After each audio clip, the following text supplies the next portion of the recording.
ODM iko mara mbili, ile ODM Bonoko, ile ya Kasongo na Oburu, na ile ODM halali ya Sifuna na Babu Owino.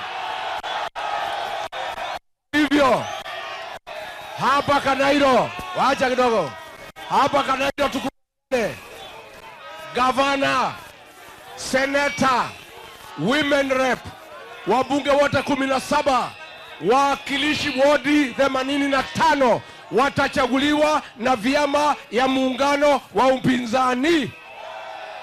Tumekubaliana, tumesema hapa Kanairo, Kasongo na UDA wasipate hata kiti moja ndani ya jiji Nairobi, na ile ODM Bonoko, ile ya Wanga na Oburu na Juneti na Kasongo wasipate kiti hata moja katika jiji la Nairobi.